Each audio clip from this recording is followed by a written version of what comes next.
Okay, welcome everybody. This is the February meeting of the NWSOFA Fiscal and Economic Issues Group. My name is Carl Falstick. I'm one of the co-leads of this group, along with David Doney. And we try and give a discussion of what's happening in the economy and what's happening with the federal budget, as well as what's going on with the state every month.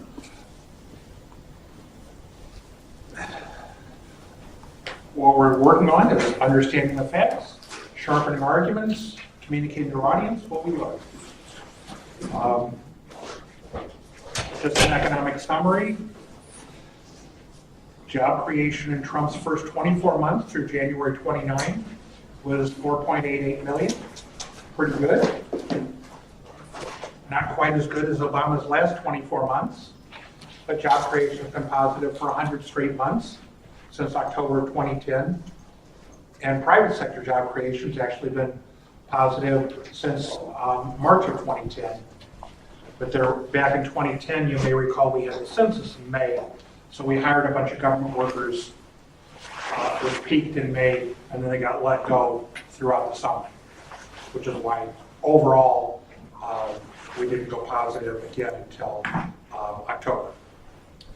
Unemployment rate increased slightly in January, but it's still down from 10% in October of 2009, I believe, not 2010, to 4% today. And it's among the lowest readings in the last 30 years. The U6 rate jumped up to 8.1%. And again, this is likely due to the shutdown. There's a couple of things. We had the 35-day shutdown in the federal government. And this probably messed up the labor statistics for January in two ways. Number one, you had about 350,000 furloughed workers who weren't federal employees who weren't working, but they were counted as working by the BLS, so the number didn't go artificially low. On the other hand, since they weren't working and weren't getting paid, if they found a temporary payroll job during that period when they weren't working for the federal government, they got counted a second time on that temporary payroll job. So there was no good way to do the January numbers, and my recommendation to everybody is take them with a ton of salt, and let's look at the February and March numbers. Yeah. But then you're saying that the only possible effect from the impact was an increase in the employment rate, not a decrease. Well, an increase in the number of jobs, okay, because that comes from payroll reporting. The unemployment rate comes from the household survey of the Census Bureau and the Bureau of Labor Statistics, calling 60,000 households every month. And there, people who were furloughed and counted as having jobs, if they weren't working, would say, I'm unemployed. But it could be kind of both. So I suspect that the jobs number is artificially high, but I don't know that. And I suspect the unemployment rate is artificially high for those reasons. There was just no good way to deal with what was going on. Good clarification, thank you. Real median household income, yeah, question. Won't that make the February numbers look like a bunch of people got jobs? All these people that said I'm unemployed now are working for the government again? It won't show up as a positive in the jobs number, because again, they were already counted as having their government jobs, and maybe double counted. If having their might show up as an unemployment rate? It might show up as a drop in the unemployment rate. Okay. So I would expect, all things being equal, the unemployment rate to go back down slightly in February, and the jobs numbers to be slightly less than they would have otherwise been. But who knows? Because of course there's, all things aren't equal month to month. So, so again, I'd say let's take a look at February, let's take a look at March, let's see where we're at in a couple of months. It doesn't appear that this had a major impact on employment but it may have affected the GDP numbers. We'll get to that in a minute. Real median household income rose in 2017 after rising in 2016 and 2015, all-time high in 2016 and again in 2017, slightly lower growth rate. We won't get the 2018 number until September of 2019. Yes, question? I just want to make a clarification. This increase in real median household, this doesn't necessarily mean wages are increasing, does it? It doesn't necessarily mean wages are increasing. It could just easily mean that more people are working more hours. Correct. Thank you. CPI year over year was up 2.2%, trending down from its July peak at 2.9% as gas prices have fallen. And it was 2.2%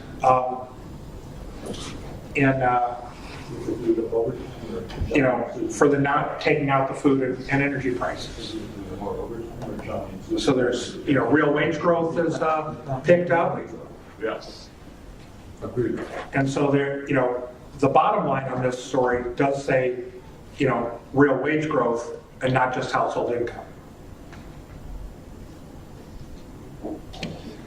The stock market had a 6% loss in 2018 versus a 19% gain in 2017. So President Trump has stopped talking about that particular metric. Mortgage rates are up somewhat. They've come back down a little bit. Budget deficit, and we've talked about this before, in fiscal year 2018 was $779 billion. It's up about $113 billion versus 2017, fiscal year 2017, but it's up $292 billion versus what was being projected for fiscal year 2018 just before President Trump took office. And the tax cut and spending increases has increased the 10-year debt trajectory or expected debt increase by, looks to be about $3.5 trillion over 10 years. So an average of $360 billion a year. So, President Trump will probably not get his campaign promise to eliminate the debt in 8 years. The Census Bureau reported the number of persons without health insurance rose slightly from 27.3 million in 2016 to 28 million in 2017. We won't know the 2018 numbers until September. Gallup has reported that there's been a 7 million person increase in unemployed or uninsured between the fourth quarter of 2016 and the fourth quarter of 2018. So again, we don't really know. There's different numbers. All of them are headed in the wrong direction. It's just a question of how badly.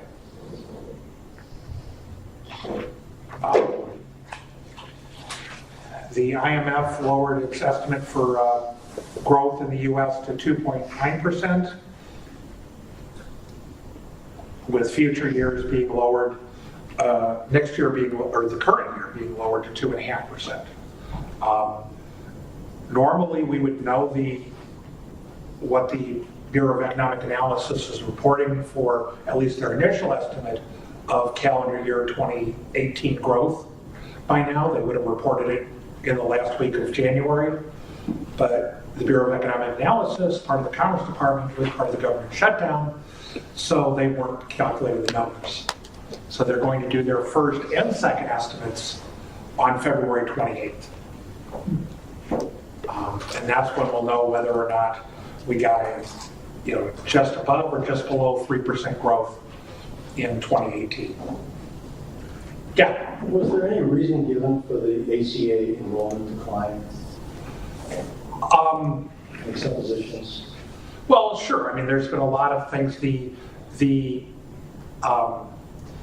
fact that we weren't enforcing the penalty for not having insurance encouraged the people to not get insurance. Is that the biggest contributor to that?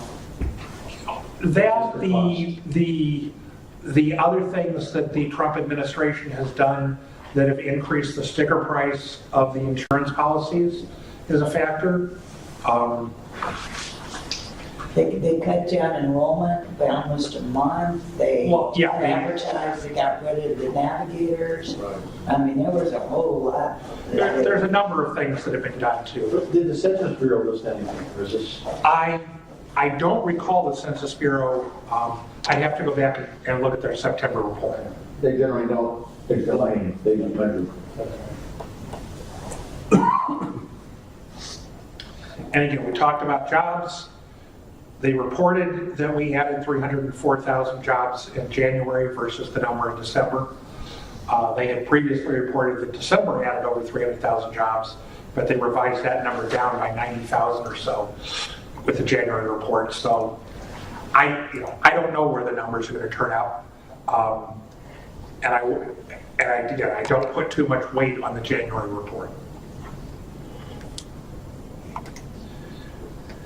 Job creation, these are longer term things, 6-month rolling averages. Job creation has been going pretty well. It was low in the first half in 2017, but it picked up in 2018.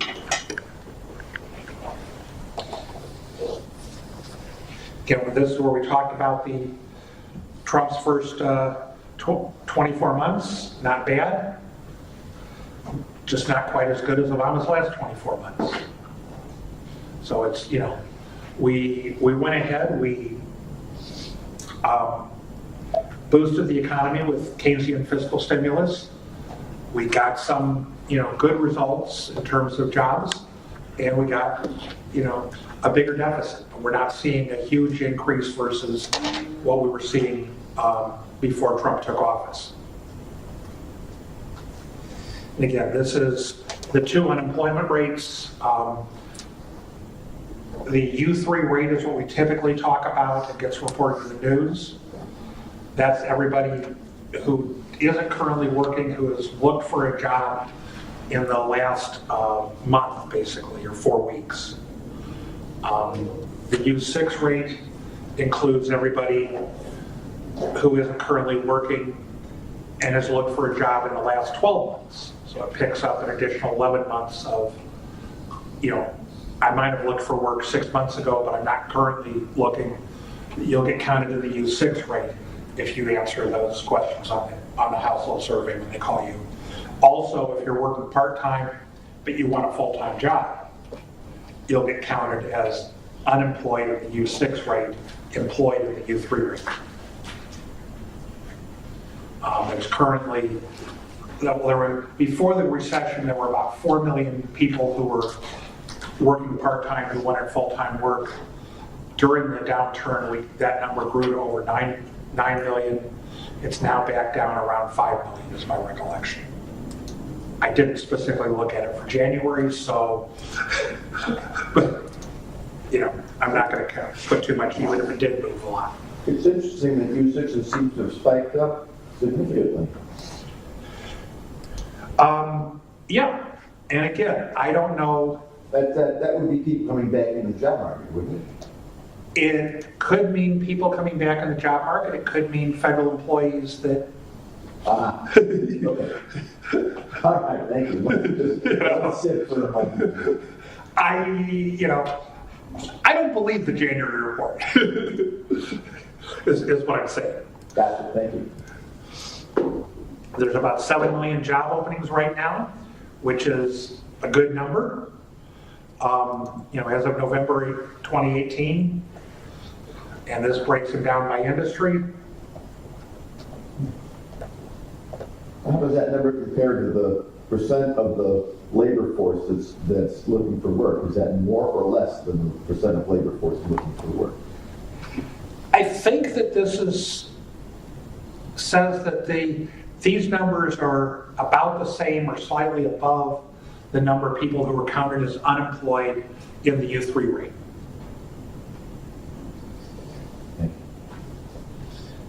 Essentially the same. So the big problem, as we talked about, is matching the employee Skills. with the employer, both from a standpoint of skills as well as geography.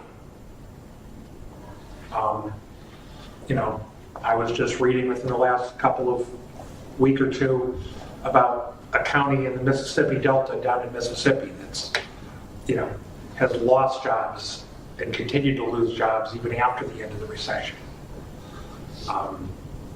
You know, so while some parts of the country have recovered well, others have recovered more slowly or haven't recovered at all. Obviously, if you're in San Francisco or, you know, Silicon Valley, it's a slightly different job situation. Depending on what your skill is. Yeah, well, even then, the low-skilled people are going to make more money in that market. But yeah, Rather ironic, and I probably shouldn't observe this, but it seems like the parts of the country that favored the current president have recovered more slowly than those who favored the past president. Is that a fair assessment? I think that might be a fair assessment, and that may be because they weren't recovering under the prior president. Oh, Why they voted for this guy? That might explain why they voted for this guy. okay. That's one way of looking at it. Whether they look at how things look next year after 3.5 years of our current president and see whether they've been saved and their economy has really picked up may affect how they vote in 2020. Yeah. Yeah, they vote on other issues too. Obviously. You know, obviously we talked about earnings growth. The last year before accounting for inflation, up 3.2%, after accounting for inflation, up 1.7%. So good numbers. But during certain periods, parts of this, you see that the real rate was slightly negative, and back in the earlier years of the recession, there were quite a few months where we were below the line and the real rate was negative.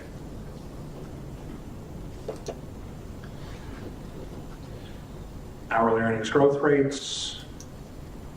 Again, we talked about the record real median income, household income. And we'll see again what happens to it as we go forward in 2018, 2019, because we'll have those numbers before the next election. If those numbers, you know, go up substantially, that may help the current president and his party. If they don't go up substantially, that may hurt the current president and his party.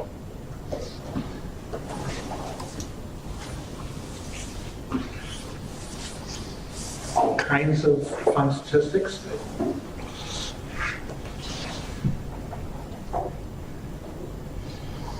We see that certain metrics are going up, certain metrics are going down. Economic forecasts. The CBO is forecasting, well, this forecast said 3.1% in 2018 and projected to grow by 2.3% in 2019 and more slowly thereafter.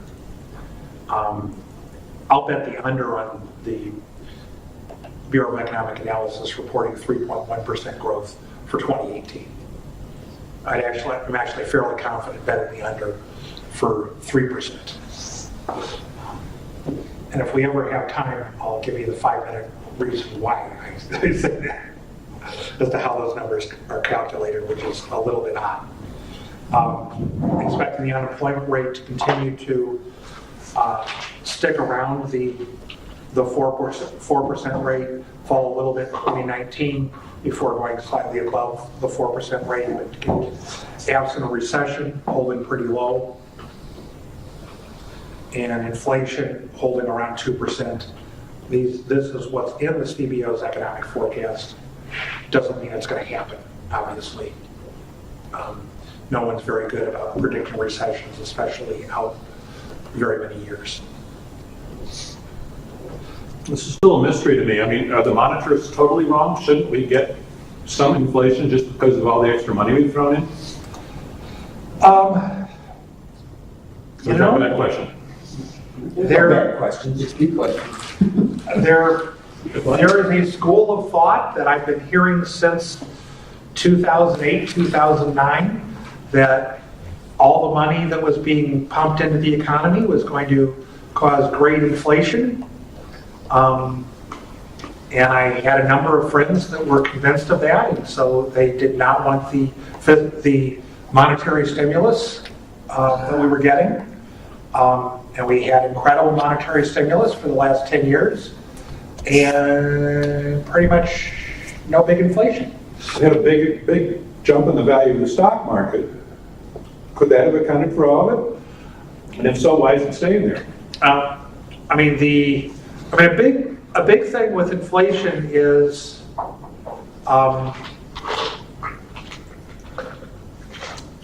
we now get goods from outside the country to a much greater extent than we did 20, 30, 40 years ago. And that competition from foreign competitors tends to hold down the ability to raise prices, here in the U.S. market for most goods and services.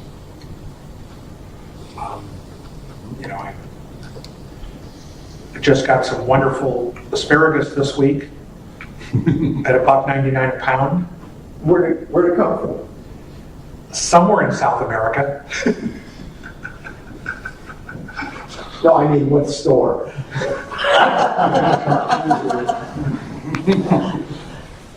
Either Jewel or Mariano's. The Jewel has it for one. Might have been a 4-day sale. It's tough to get inflation if you don't have wage pressure. I mean, then you don't have, really, oil isn't as important in the economy as it used to be. Yeah. So oil prices aren't going to shock you into inflation like we had in the 70s. Wage people don't have the kind of labor power they used to have with our disemboweled unions. And so if you're not going to get wages and you're not going to get an oil shock, a cost side push, then where's it going to come from? And we're starting to see a little bit. I mean, those inflation numbers have picked up a little bit, not much. It's a mystery. It is somewhat of a mystery. There is, I wish we all had a perfect answer for that one, but the economists are wrestling with that one in a big way. So what it means is that the theories of our economists are incorrect, because our economists all say this is what's going to happen, and it didn't. No. Go ahead. I mean, if you go read what Krugman said back in 2008, 2009, 2010, as we were pumping fiscal and monetary stimulus in the economy, he said during the economic downturn, it would not cause inflation. Fine. So what that means is that we can tell the difference between the economists who have theories that work and economists who have theories that don't. At one time. We've been subscribing to those I'm serious. I I am serious about this as a scientist and engineer. A theory depends upon its coordination with reality. And a theory that predicts X and X doesn't happen means the theory is wrong. And a theory that predicts Y and Y happens means the theory is right. So But who proves most of those theories wrong? Pardon me? Who proves most of those theories wrong? Experience. No, other scientists, other engineers. But you're confusing empirical science with political science. Science is science. Science is science. Exactly right. And it depends upon facts supporting theories. And if the facts support Krugman's theory and not somebody else's theory, then we should pay more attention to Krugman. Well, I think Krugman actually goes back to Keynes and what he espoused in the 30s, that during economic downturns that are not responding positively to violent stimulus, that it's good for the government to come in and offer greater and greater stimulus during the economic downturns and run deficits and then run surpluses during good times. If there's a lot of slack in the economy, you can run all kinds of monetary and fiscal stimulus and probably not have much risk of inflation at all. That's the insight that Krugman had, was you can't be hard money all the time. Hard money always, austerity always causes some kind of problem. I mean, austerity is always the right answer. I mean, when the economy's in the tank, you use stimulus. When the economy is booming, as you just said, Keynes, great insight. When the economy is booming, you cut back a little bit and what else? And I think our Republican friends, on the other hand, when the economy was down, wanted austerity, and when the economy is booming, want stimulus. Kind of like the opposite of what we should be doing. But back to the data, it shows that is all wrong. Keynes was right. Yeah. So federal budget deficits as a percent of GDP, you see going back, we had 4 years at the end of the Clinton administration where we had surpluses. And before that, we have to go back to fiscal year 69, the last Johnson budget year. See, I was born. They ran stimulus. Youngster. Sorry, Again, fiscal years currently end September 30th. Before 1977, they ended June 30th. So, a fiscal year 1969 was actually from July 1st of 68 to June 30th of 69. The budget was put in place under Johnson. And so that's not a Nixon year, that's a Johnson year.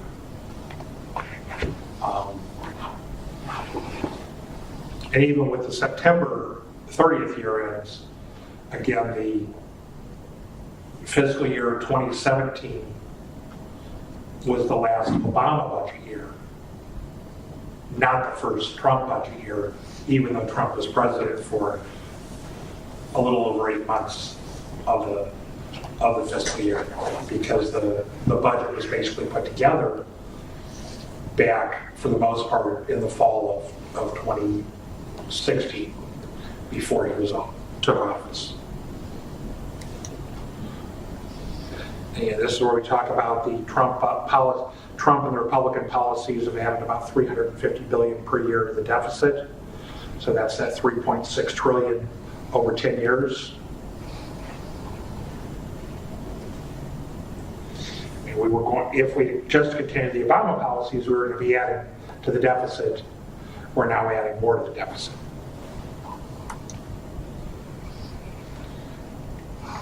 And this is...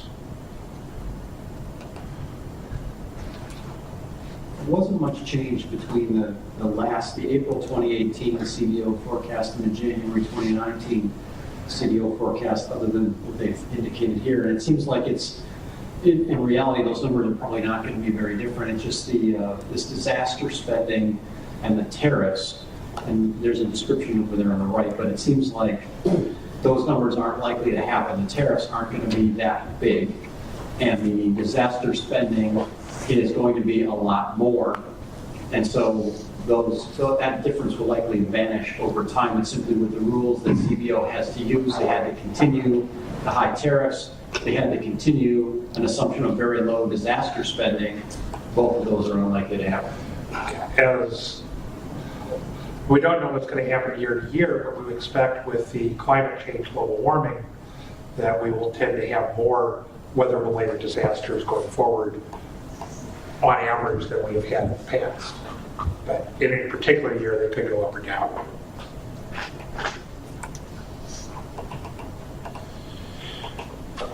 And again, this is a long term going back to fiscal year 69 that,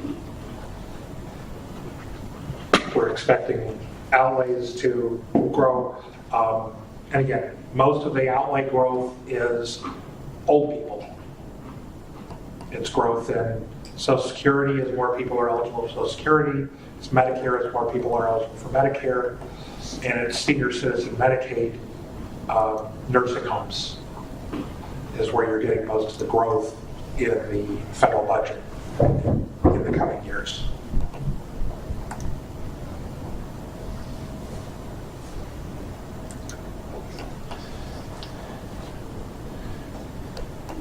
And this is where you see that the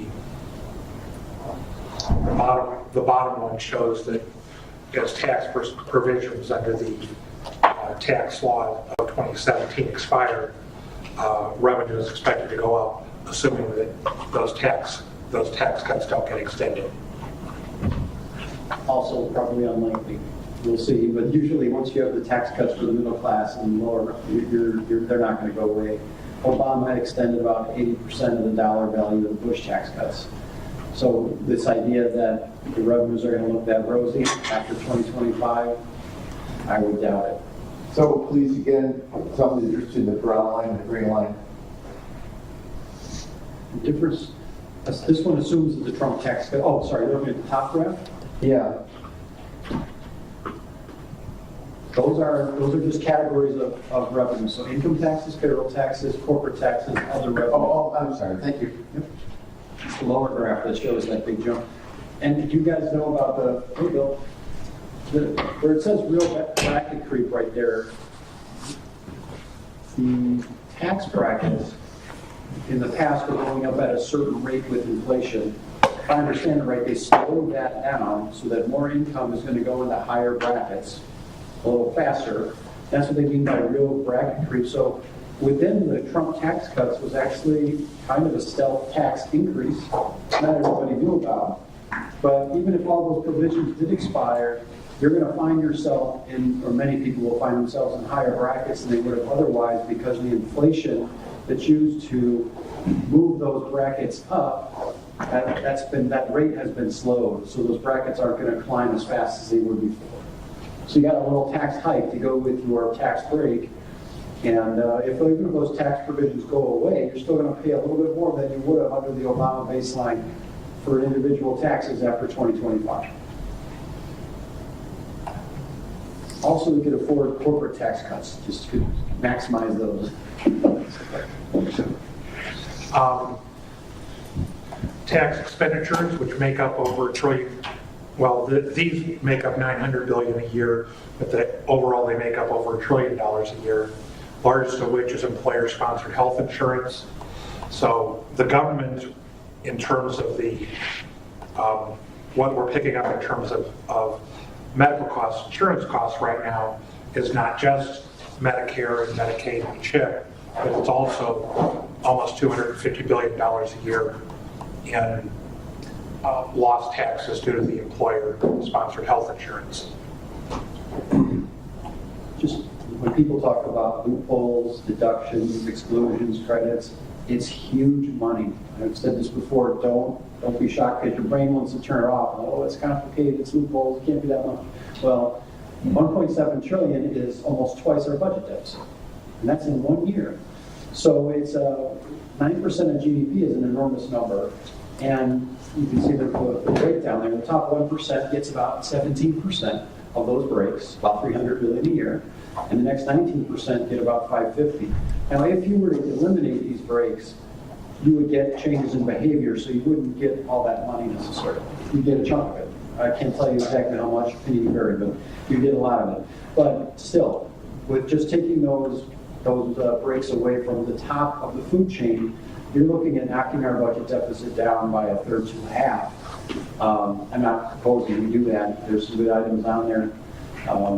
When you look at the second line item, the preferential rates on capital gains and dividends, about 100 or 110 billion of that 161 goes to the top 1%. That line goes almost entirely to the 1% because they own an enormous amount of the wealth. But do you seriously think that must change if we tax it? I mean, I can understand that the corresponding health insurance might change if we tax it, but people are still going to invest their money whether we tax it or not. Well, how you invest your money to shelter it from taxes does change with the rate of tax you're paying. If you go back to the tax shelters of the late 70s, early 80s, when the top marginal rate was 70%, you saw some very creative tax shelters. Yeah, which means we need to make those illegal. But I do understand that you might say that more people would move those things into tax in Sheltered investments. Well, yeah, like state or local bonds. One example. Yes. Thank you. Yeah. Question. Which will drive up wondering the if cost anybody- of bonds. I wonder if anyone else noted the interview that Bill Gates gave and his suggestion about needing to tax capital gains if you wanted to be fair about it. I thought that was rather illuminating considering he was oddly enough suggesting something that would hit him. Actually, that's not what he said. What he said is you should tax accumulated wealth. Okay, but he also talked about the problems with not taxing capital gains. Yes, he did. Yeah, I mean, the preferential rates on capital gains and dividends, especially for people making over $1 million a year, is very tough for me to defend.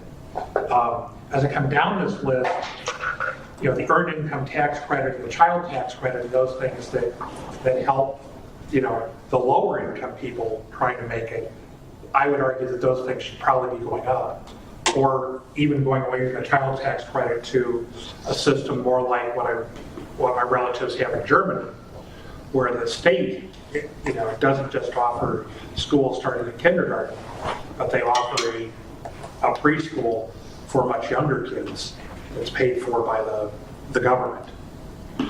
So you don't have to find the private providers, which tend to be a lot more expensive.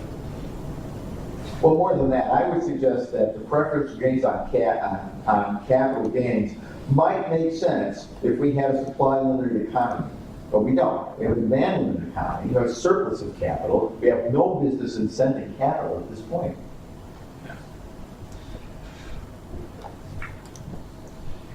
Yeah, but we're talking about where is the change in spending coming over the next 10 years?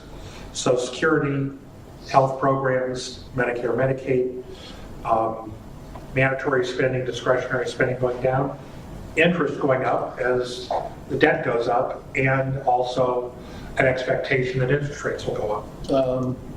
Okay. Just remember in your head, if you're not sure about percent of GDP, 1% of GDP is 200 billion. So you can just multiply that out in today's dollars. Thank you.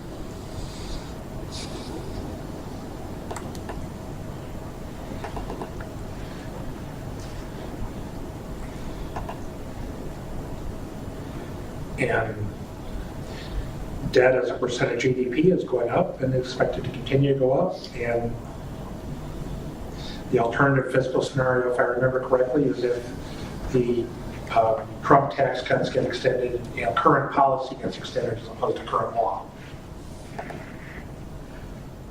I don't know who the CBO likes being Politan ice cream, but these are their colors. Let's see, green.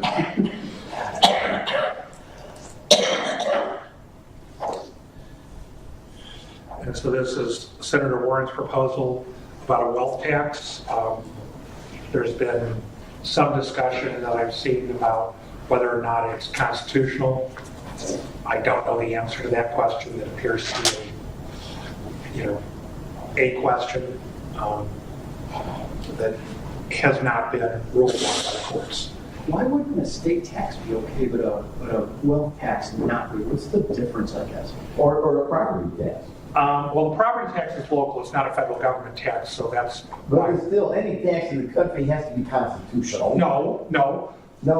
The state does not have to follow the U.S. Constitution. Oh, really? As far as the U.S. Constitution says how the federal government can tax. It doesn't limit how states can tax. So states can segregate their schools because they don't have to follow the U.S. Constitution. I was talking about taxes. Why? No, it's constitutional or not. Taxes are separate from other constitutional issues. Yes, they are. Why? They are. The U.S. Constitution specifically limits how the federal government can get taxes. It's one of the reasons why we had the 16th Amendment? 16th Amendment.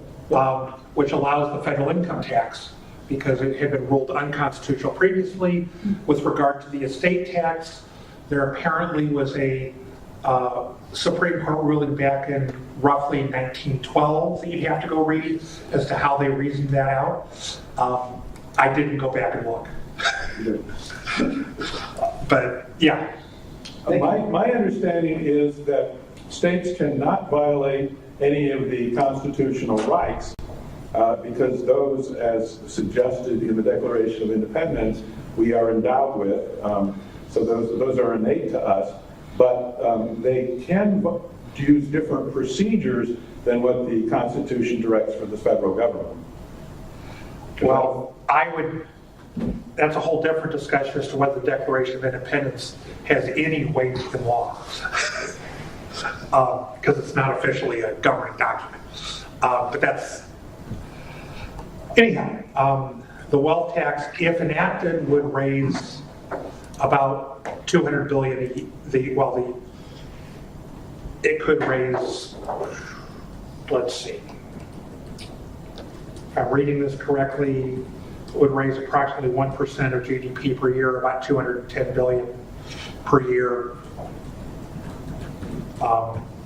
And 2.75 trillion over 10 years. So, Let me just mention and throw a shout out to Emmanuel Saez and Gabriel Zuckman. You guys also know Thomas Piketty. Piketty, Saez, and Zuckman are the guys that put out the data on income. They're the guy, the go-to source. Emmanuel Saez's website is a wonderful wealth of information on this if you ever need to get inequality data. And he's got stuff that's designed for the masses to consume. He's got presentation slides. Then he's got the raw data every which way you want it. It's available there on the Saez website, so it's easy to find. It's done at Berkeley. He's a professor out of Berkeley. But the Piketty, Saez, and Zuckman data set is the one that a lot of people use for inequality analysis, and then it's usually a year, maybe two sooner, more approximate than the CBO data, which tends to be 3 or 4 years. although, the Census Bureau reports inequality, but again, they're going to report 2018 in the second half of 2019. So it's definitely over a year old at that point. So one last point on that. It sounds like you just said that it might be questionable for the U.S. to tax wealth, but the state of Illinois can do it. We wouldn't be limited by the U.S. Constitution. I don't know the state of Illinois' Constitution. Thank you. You definitely would be limited by the state of Illinois. Yeah, Only yeah, the state has very limited taxing powers. You got to remember that the Republicans wrote the new state constitution in 1960. yeah. And they made sure that they didn't ever go after where the money really is.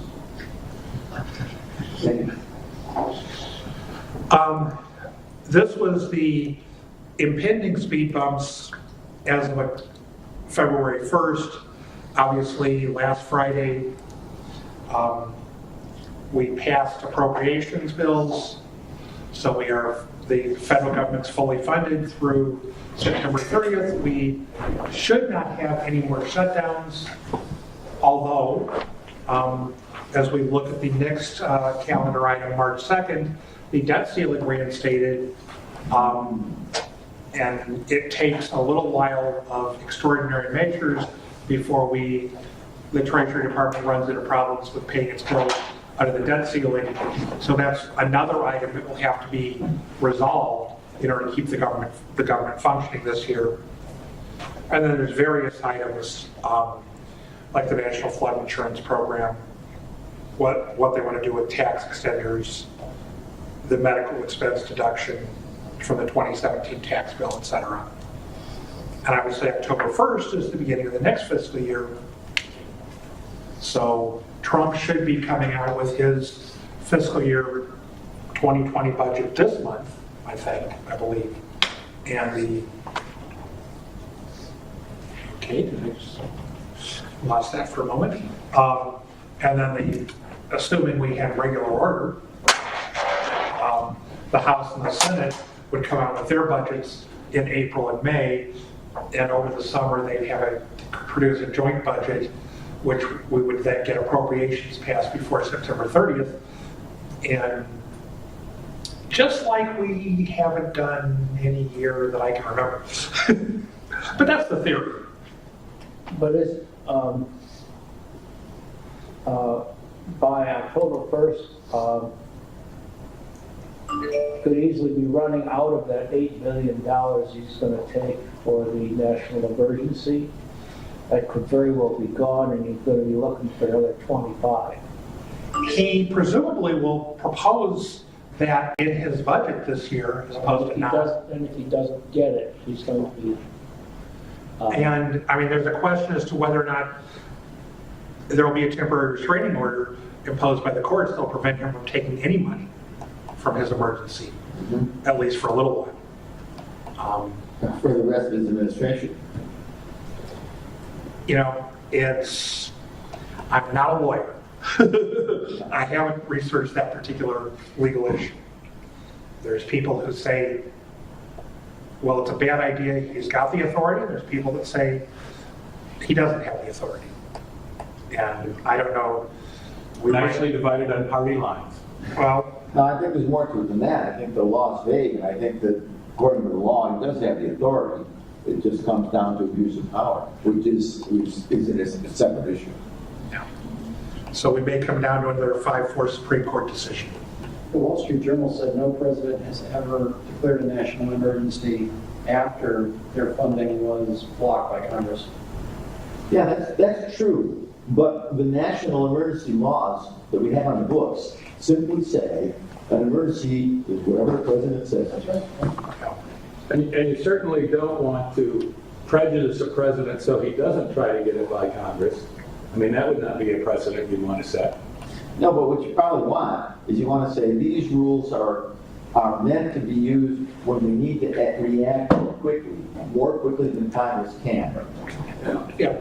I mean, you know, if you're dealing with a foreign policy, a terrorist attack somewhere on the other side. Incoming ICBM. Or an act of nature. Yeah.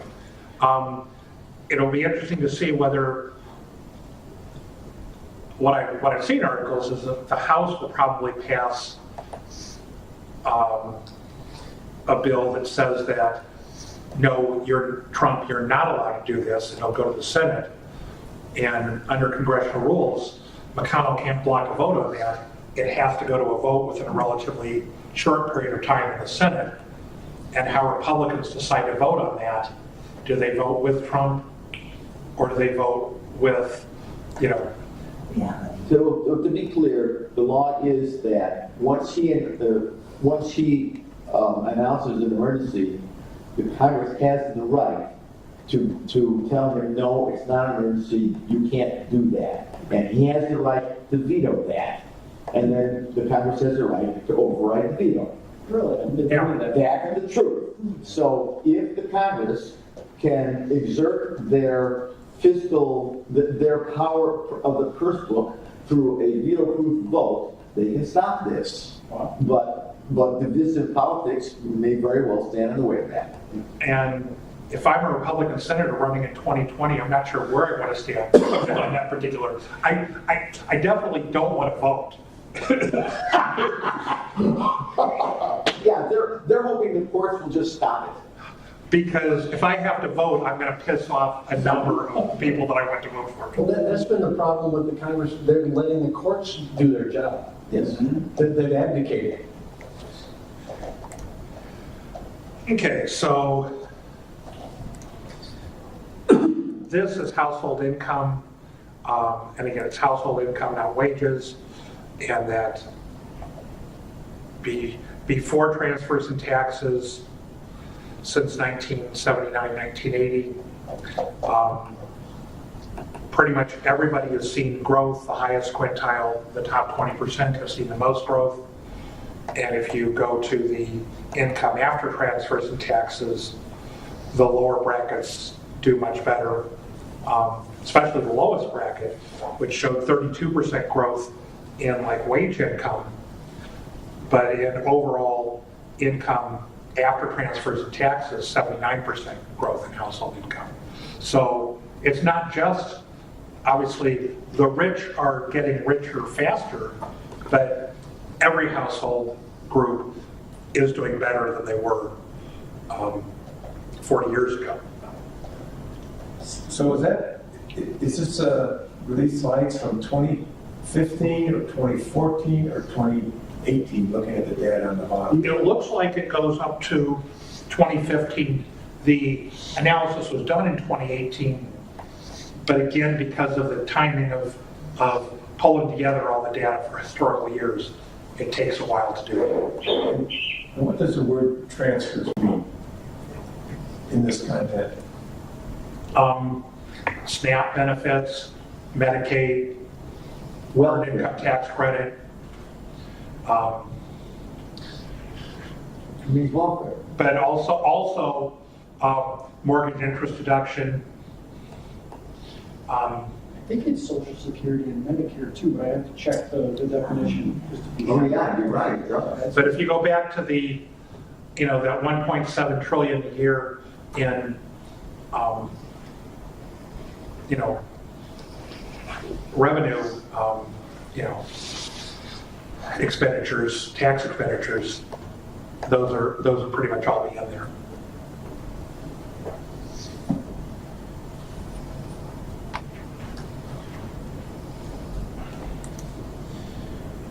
So is, And this one was for you. Oh, good. Thank you. so wages have gone up in real terms about 6%. Wages and benefits have gone up 43%. Since 1980? Right. 79 it looks like. Okay. That's quite a raise, 6% since 1979. I just wanted to kind of show this and compare that to the slide before, because when you look at the slide before, you're looking at wages and benefits. The before taxes and transfer number like this. Well, you're also looking at household income versus wages. And A little bit different. I don't remember what the women's workforce participation was back in 1979, but it was substantially lower. I know in 73 it was 45%, and it peaked at about 60% in 2000. So the reason I asked you this slide, because I want to make it clear that if we think that our country is doing better economically because we make more people work in order to survive, I don't think that's an advantage. Work for a salary. Work for salary, thank you. Because when I grew up, my dad worked full-time, my mom worked a little bit, and we got by just fine. And now, for a family to do that, both parents have to work full-time. I don't think that's an improvement in our society. Well, I mean, the wages and benefits, the cost of health insurance that allows us to live longer has gone up substantially in those 40 years. And that's included in the wages and benefits number. I mean, if you're an employer looking at your costs of an employee, your cost is not just the wages. So But not all employees get health care. I mean, true, not all do, but a substantial number of them do. I mean, the majority of them do. There's like 150 million that get employer-based insurance, and it's a pretty serious number. But the point of this, though, is understand when people say wages have been flat, that is a true statement. But is that the right analytical statement? Wages and benefits is probably a better reflection of the compensation that employees are getting. And that's what that term means. Wages and benefits is called compensation. So just be clear when you're doing the analysis to watch out for the two sides. I said that. Thank you very much. But does that even make sense? In what sense, Bill? Well, benefits, I tend to believe have been going down Really? over the years. Well, that the cost of employer-provided health insurance has been going down for most employers? No, to the employees. The amount of cost that is provided by the employer versus the amount of the cost provided by the employee has shifted dramatically. The percentages have, but I suspect that if you looked at it, one of the reasons the percentages have shifted more to cost of the employee is because the total cost has gone up substantially. So the employer's cost has gone up substantially. So the employer's cost of those benefits has gone up substantially even after shifting some cost to the employee. And that's what's shown in the yellow line. I understand that, but on the other hand, if 40 years ago the insurance was 100% paid by the employer, and now it's 50% paid by the employer and 50% paid by the employee, then the employee has gone nowhere because he's now paying the same thing the employer is paying, and in the future, in the past, he was paying nothing. He's still paying the same thing. I mean, am I right about that? This is cost of the employee from the employer's standpoint. And that's what you're going to have to look at. And it's the cost of, we didn't have 401k matching back in 1979. We didn't have. We had pensions. Defined benefit pension. A few people did. Okay, so where it says wages and benefits, 43%, that's the wages that a person earns and the amount the company paid, not what the employee is paying. Right. So if the employee pays more, too, That would be a deduction. that's correct. Well, it's not a deduction on this graph. The Not employer is correct, but in reality. Well, again, we have a few miracle drugs and medical procedures and things like that add to our life that we didn't have back in 1979 when my dad died from colon cancer, because colonoscopies weren't a regular thing back in the 70s. So there's a whole bunch of things that go into why the cost of healthcare has gone up substantially in the last 40 years. So are these real, or are these adjusted for inflation? They are. Yes. Okay, I think that that covers it, because that covers the increase in the healthcare costs you just described. And that's over 30 years. 40 years. Okay, I think we have enough on this. Thank you very much. Okay, so this is looking at minimum wage and a $15 an hour minimum wage, inflation adjusted, would be 28% higher than the peak of, the highest minimum wage, highest real minimum wage of all time in 1968, which would be $11.75 adjusted for inflation up to the, I'd say current day, but whatever they did the numbers, January of this year, January of last year. But that is why graphs are so much fun, because if you make that reference to the amount of productivity that those humans are creating, $15 is low.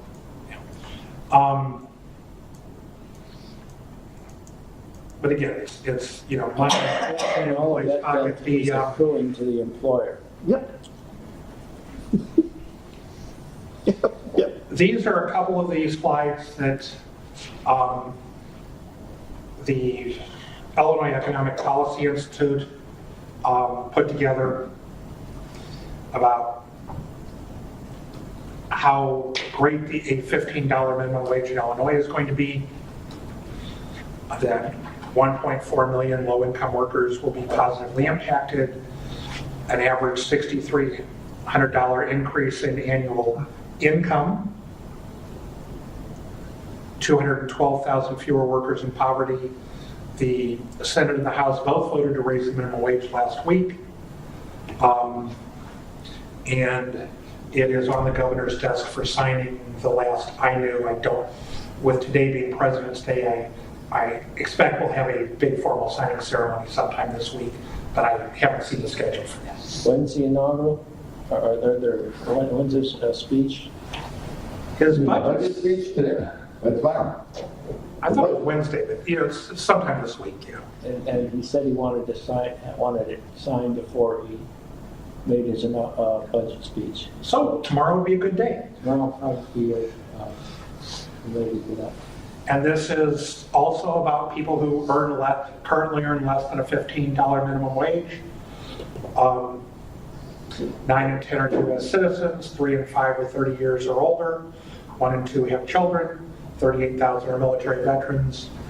And they have a whole other fact sheet of listing how there's all these studies about how raising the minimum wage won't cause a loss in jobs, or a significant loss in jobs. I would note that all of those studies that they cite talk about how a 10% increase in minimum wage wouldn't cause a significant loss in jobs or a significant negative impact. And a 10% increase would raise our minimum wage to $9.08 an hour. We're talking about over a 20% increase every year until we get to $15 an hour. So from those of us who study this stuff, the policy being looked at was outside the relevant range of the studies that they were citing. Therefore, they're questionable support at best for the argument. And so Bill. I think I mentioned this to you and to Dave, but last week I was at the open house for Ann Gillespie and Mark Walker. And Ann Gillespie, who is on the State Fiscal or Financial Committee, said that not only she was absolutely sure that would be passed, and it was passed, I think, on Friday, but there would be indexing done on certain poverty levels. The ones that she mentioned was single mothers with children, indexing the the daycare rates. And she mentioned a couple others, but she didn't know how many would be actually approved. Let's come to that after the next slide or two, okay? But this is not an immediate jump to 15. No, it's $1.75. It's a 20% jump a year. $1.75 a year. So at some point, I'd like to hear an explanation of what we believe the purpose of a minimum wage law is, and whether we believe our minimum wage laws achieve that purpose. Someday. Doesn't have to be right now. One of the reasons I threw those inequality slides in here at the beginning was to say, part of the reason why you raise the minimum wage is to help make up for some of that falling behind, that flat wages, for example, the 6% increase, the compensation even is well below the real GDP. He's gonna show a slide here in a minute about the CBO, and I'll wait for that to ask him more. This is a slightly different one than the one you had in here, but this was the one I was looking for. The numbers that the Illinois Economic Policy Institute talked about the increase in earnings are the straight diagonal line, which is job earnings. When you look at the darker blue line is the after-tax and benefits income at each of those earning levels. And so what you see is that obviously the current 8 1/4 is about $16,000 a year, which would be $16,000 in earnings, but it's high 20s in terms of after-tax income. And the increase to the $15 minimum wage, a little over $30,000 a year, takes the after-tax income up from roughly 28 to 32. It doesn't have nearly the significant effect that the Illinois Economic Policy Institute was calculating. Once you calculate out the benefits and the loss of benefits as earnings go up. And while I appreciate what Ann is going to propose doing, most of the benefits that get affected on this are federal benefits, not state benefits. And so the ability at the state level to do much to help, make this less flat is somewhat limited. And you'll see throughout the after-tax income curve, there's benefit cliffs where you see someone making slightly more earnings, but their after-tax income goes down at various points. And that's the benefit cliffs that, because we have 90 plus federal programs that are based upon income support, plus all the state programs. And this is actually only on the federal dollars. So those benefit cliffs are fairly short term. I mean, if someone keeps improving, they dip up again after their cliff, right? Yeah. But there's one right about $15 an hour. So this is one aspect of it, is that raising the minimum wage won't have quite this $6,300 increase in annual income. I'm having an awful time reading that graph. Could you show me back on that graph where the cliff at $15 an hour is? Just over, It is that 30,000 a year. It's about, there's about 2,000 working hours in a year. And so $15 an hour is 30,000. And there's a little cliff right there. And that's the one right at the diagonal line. Thank you very much.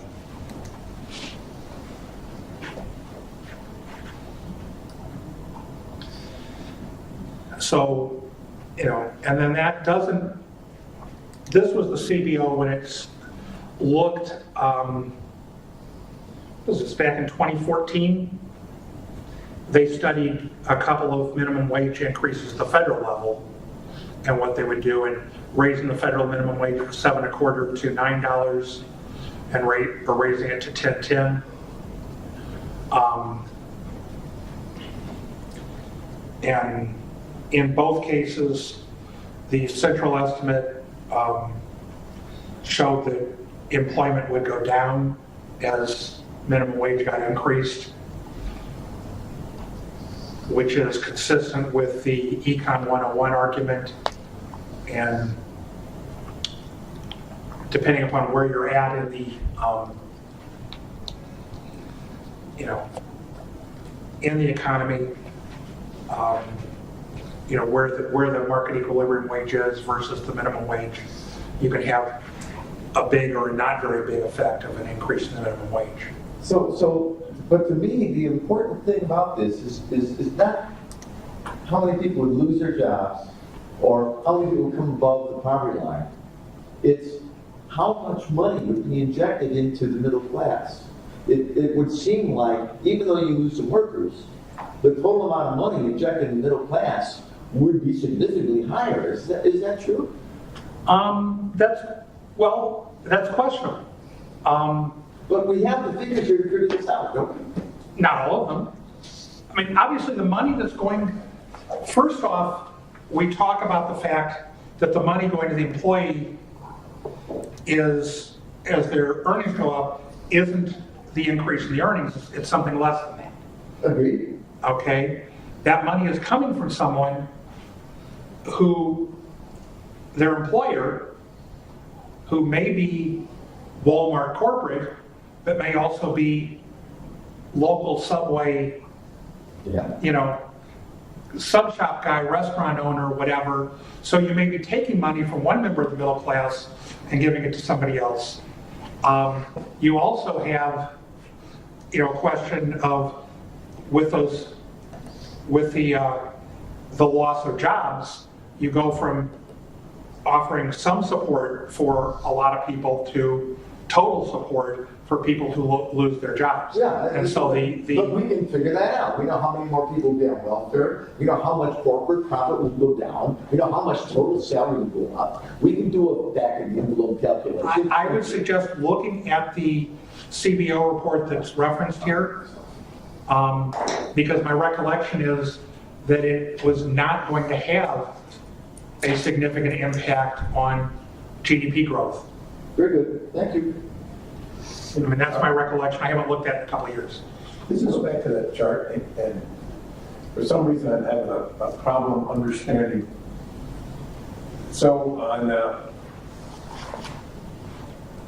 that bottom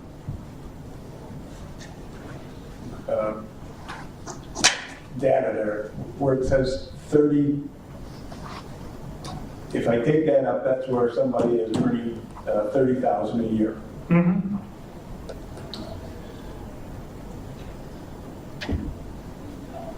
And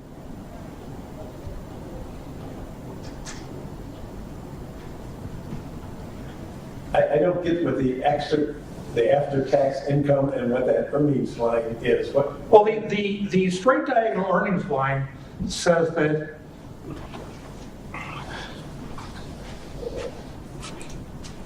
$30,000 is $30,000. I mean, that's what if you're just looking at earnings, somebody's, making $15 an hour times 2,000 hours a year, $30,000 a year. That's the earnings before taxes, earnings, and benefits. The fact that you have the same value on the X and Y axis makes this graph very difficult to understand. But what he's saying is this, as earnings go up, certain benefits are cut. And taxes go up. So that's why you see those little notches where it goes down. That's where somebody loses some benefit because their salary went up. So the after transfers income is the darker line. And that darker line goes up less slow than the earnings line goes up. Because as it goes up, the guy loses welfare benefits and other stuff. And your tax rate goes up. So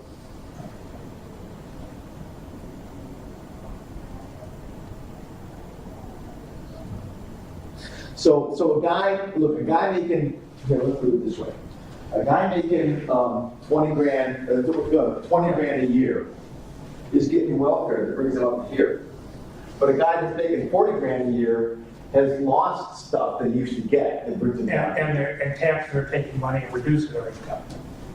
yeah, but it's a continual increase. It's a continual increase. This black line goes up from left to right, but not as fast as his earnings do, because he's losing other stuff that. What is the variance line? What are we talking about? Well, no, it doesn't consistently go up from left to right. I mean, there really are, he's got little jaggies where. Well, but In the long term, it's it trends up from left to right. The trend is up from left to right. It definitely is trend. I go by it. Yeah. the wage rise, because as his wages are going up, he's getting taxed higher and he's losing some welfare. Yeah. But you're really not going to see anybody at 70 hours a week at No, this is not $70 an hour, No, this is not. 70,000 a year. Well, 75 is $35 an hour, of course, something like $35. Well, but this is a hypothetical single parent. Yeah, what are the numbers on the right representing? Percentage of federal poverty level.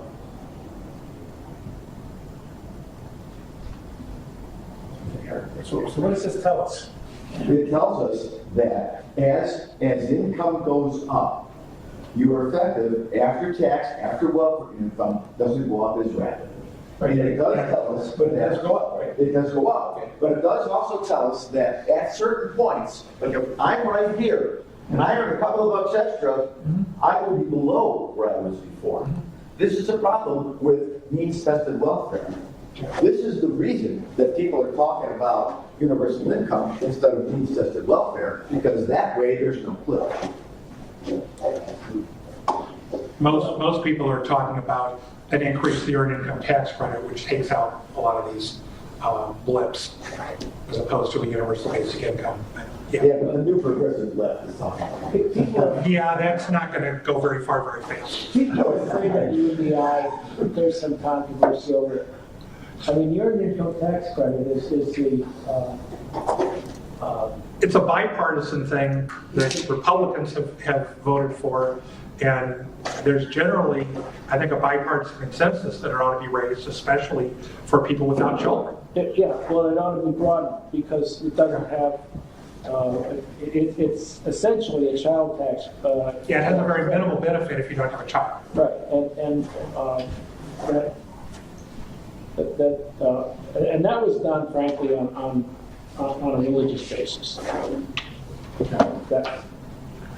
That was done as a spiff for people with large families. Yeah. The version I saw of this for a hypothetical single parent in Chicago with 2 children actually had many more negative blips. But that's an older analysis and I haven't seen that one updated. I'd have to dig it out of my fiscal files from about 4 years ago. You know, the way that would make this easier to understand is if you label with axis, the bottom axis is straight earnings, and the side axis is after-tax earnings. That would make it easier to understand this graph. Now, Isn't this the same chart that we would see as a working stiff that's married, you're both earning, and you got a couple of kids, but as your income would go up, your net amount of your after-tax income would be less, but it would still be more. Yeah, yes, that's exactly right, except this one is for a single parent with one child instead of two parents. Okay. and Got it. Okay. And what you just said is, as a two-parent, two-kid one might look even. one parent, two kid. Is even more jagged than this. And there's substantial sections where the effective tax and benefit rate is negative, over 100%. Again, we are getting into this discussion after Illinois has already passed this, so we will see what happens in Illinois. I have my doubts about. I think that the Chicago, Cook County, Six-Collar County economy can handle these kinds of increases at least for a while. The Danville, Decatur, Cairo economies, not so much. I think that they're going to have a real problem, and so we will have a lot of the downstate metro areas seeing unemployment spike as a result of this being implemented down there. Well, somebody has to do the work. You can't just throw people out.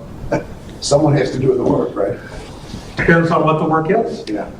Then they didn't need them anyway. Well, that factory in Danville, which is 10 miles from the Indiana border, which has a 7.25 minimum wage, it's pretty easy to move that plant and those workers across the state line. Harder to do in other areas. Does it apply to part-time workers too? Yeah. Yeah. I think there's somewhat of a, well, I saw different versions, so I don't know what the final bill said. I thought I saw something that part-time workers and younger workers had lower wages at least for a period of time, but I don't know exactly how that shakes out. And does anybody know how this affects restaurant workers or agriculture? I don't know tip workers and what it does for tipped I workers. don't think it changed that.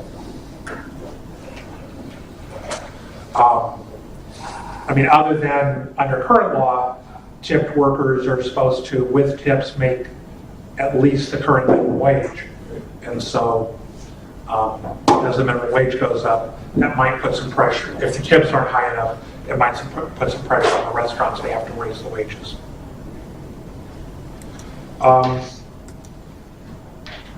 And so that's it on minimum wage. I do recommend the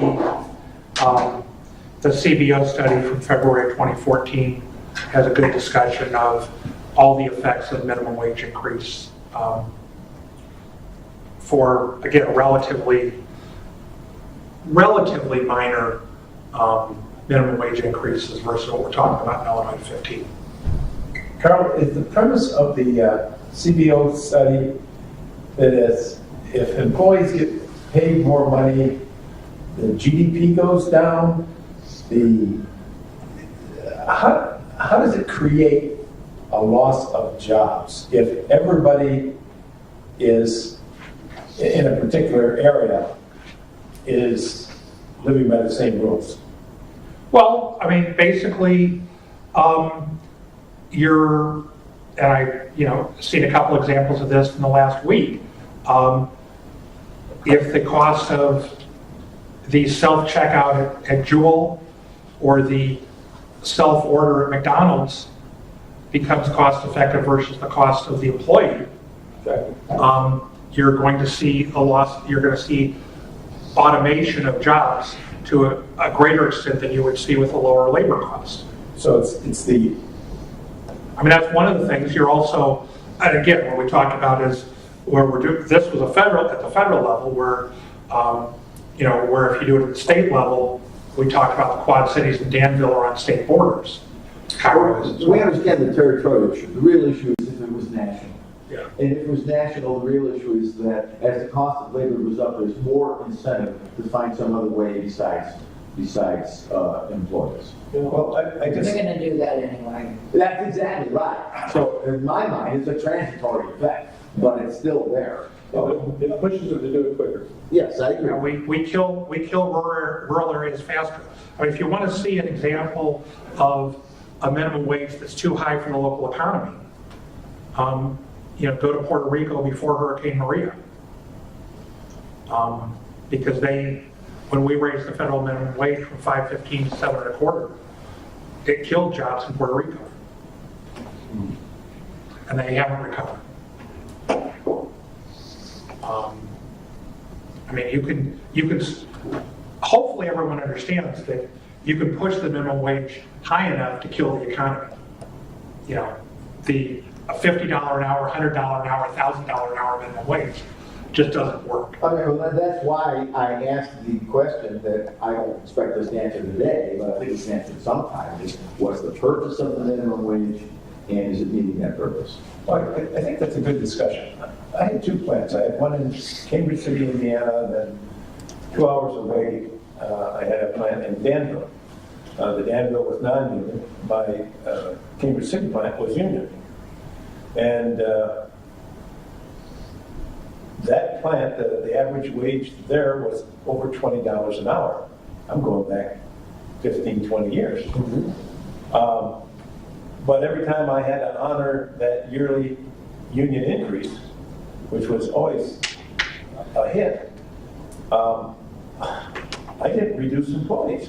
I couldn't. I had to have my forklift drivers, I had my truck drivers, I had the punch list drivers.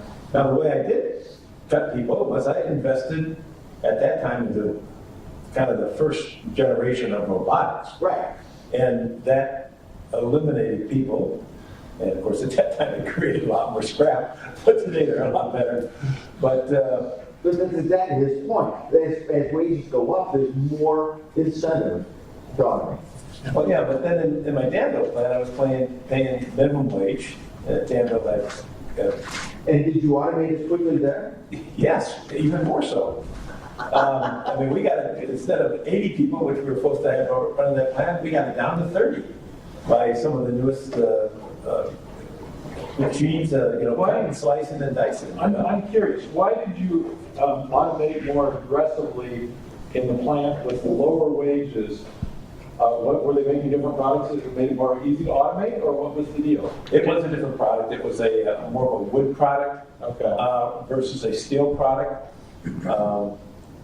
And It wasn't because you loved the union shop and you wanted to pay them more. no, I thought the unions tooth and nail. Matter of fact, every time They were taking money out of your pocket. and every time I automated, we had to have the union committee basically give us a green stamp on it. I mean, they Which had, may be what slowed down your ability to automate that plant. well, Yeah. now it was a lot more expensive to automate that plant than a wood plant. But we never dropped people because of how much we were paying them. Well, let's not try and have that discussion today. Okay. I think it's a discussion we have to have. Let's take a restroom break. Then we'll transfer to David, that's going to talk about some gerrymandering slides as well as some AOC economics. Alexandria Ocasio.